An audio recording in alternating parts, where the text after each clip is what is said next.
All right, hey, what up, guys? This is Link with the Missing Link. This week I'm going to take 2K18, review it. We're going to do pros, cons, and then a final verdict. Pros for the game, there's the blocking and charge calls have improved vastly.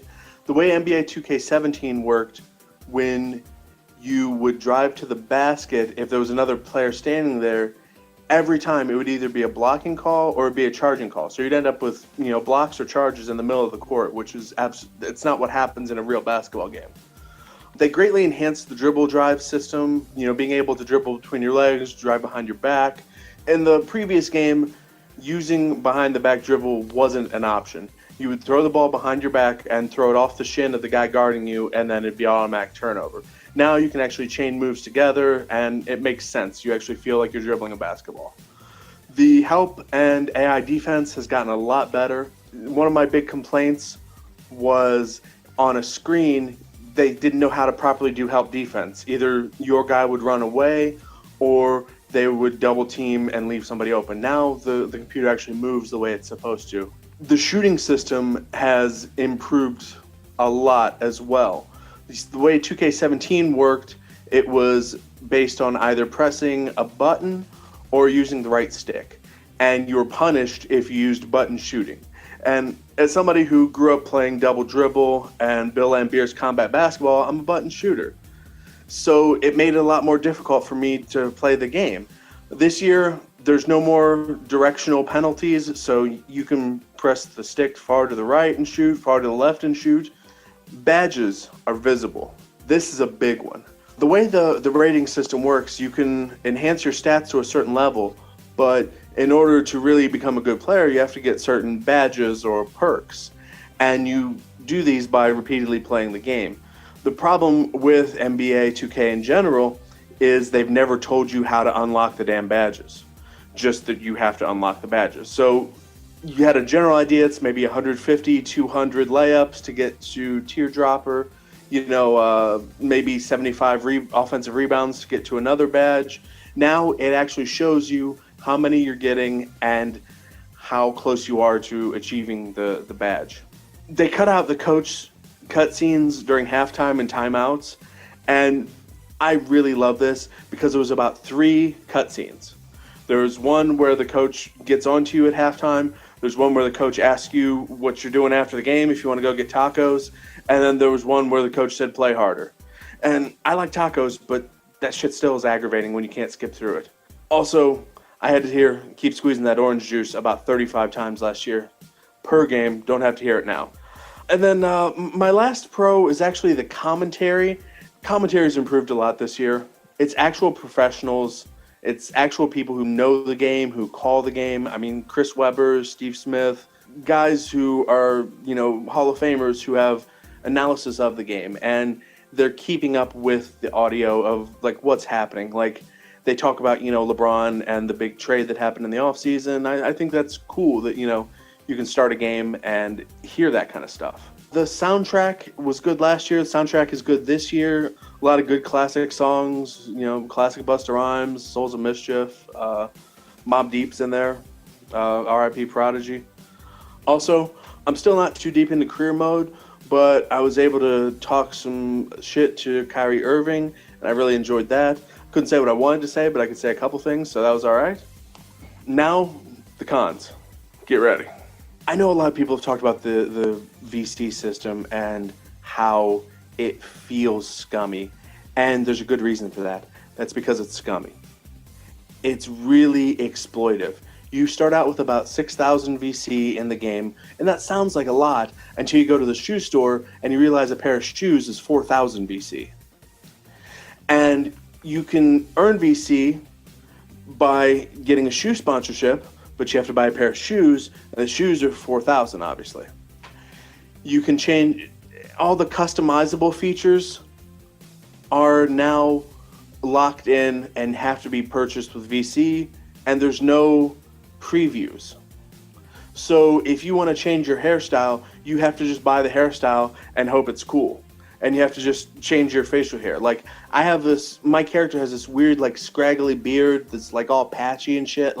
He looks like a homeless person. I would say in order for your character to be competitive this year, you need to spend a minimum of 75,000 currency, which is coincidentally an additional $19.95, on top of the fact that we already bought the game for $60. So it feels like it's no longer a pay-to-play game. It's become a pay-to-pay-more game. Another thing that's locked behind these walls are animations. So when able to do like the best behind the back dribble or the best between the legs dribble, you have to buy that, which they go up anywhere between 500 and 2,000 currency as well. But the problem is you can't unlock those until you're a certain rating, and you can't get to that rating without being able to have the dribble animations. So you don't perform well, so you don't earn the currency. So it catches you in a catch-22 where you have to buy some currency in order to be a decent player. Oh, non-skippable cutscenes. What the shit? They're cringeworthy. They're so not funny. It's painful to listen to it. And you leave the game run and I walk off because they're aggravating. And Be Fresh. Fuck Be Fresh. She is the most annoying character since Jar Jar Binks. And that's not hyperbole, it's legitimately where it is. The cutscenes make no sense. Okay, so you have these little extra characters in the game. You have a janitor who walks around with one of the squeegees to get moisture off the court, but for some reason he's always back in the locker room talking to the players and hanging out with them. That's not going to happen. And there's a security guard who will come into the locker room and leave his position and start dancing with you after a game. He would be immediately fired and possibly arrested for doing that. Not to mention, friggin' Be Fresh is just wandering around the stadium. She comes into the locker room where there's dudes dressing and undressing. She goes up and gives a press conference when you're supposed to be giving a press conference. She shows up at your endorsement meetings. She's everywhere, and she's annoying as shit. I know I sound like I'm beating that into the ground, but she is freaking annoying. Let's see. Okay. In multiplayer, you go onto the playground and you pick up a game with 3 random people or 2 other random people. And, it's essentially just the way pickup basketball works. You go up and you say, hey, I got next. You guys play the next game. The problem is everyone's ratings are now visible on the screen. So unless you're rated at least an 80 or above, if you try to get into a pickup game, people leave. They see that, there's 2 85s here and a 60 comes up, they back out. It's a basketball game that makes me feel like I'm the last kid picked in dodgeball. And I shouldn't have to pay $60 to feel like that. That's terrible. I did say I liked the audio, but there was one problem that I noticed, and that's there's blatant commercials for Gatorade. There's been a couple times in the game where they're talking about what's happening in the plays, and then they talk about the necessity of hydration and how you have to have Gatorade in order to make it through a basketball game. I don't even know what to say about that.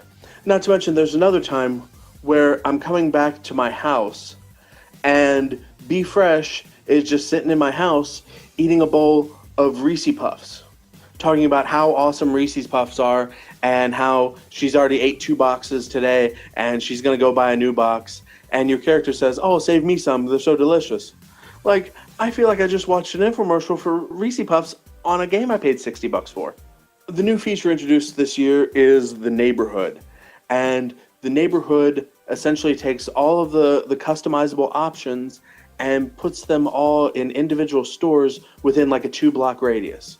So you have your house, and then you have the training center, you have a place where people are playing pickup basketball, a playground, there's a little hub where people play trivia games and little mini basketball hoop games. There's actually a sound loop place where you can go mess with sound loops and make your own songs, which is kind of neat.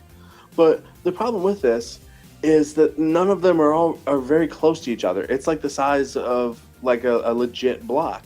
So if I play a game and I want to, let's say, change my shoes, then after I play the game, I have to wait for the game to load into the neighborhood. Then I have to take a 5 to 10 minute walk down the street to switch something up. If I was going to take a 5 to 10 minute walk to do something, I would have just went and played basketball instead of buying this damn game. Overall, it's a fun game, but the microtransactions feel really exploitive. I really want to say I'm not going to buy it next year, but I'm probably going to get suckered in. I'm going to buy it again because I enjoy playing basketball, and it's pretty much the only game in town because I don't want to play NBA Live. All right, guys, that's my review for 2K18. So I'm going to give this one 3 middle fingers out of 5. Thank you for making it this far. This is The Missing Link. Thank you. Konnichiwa, bitches.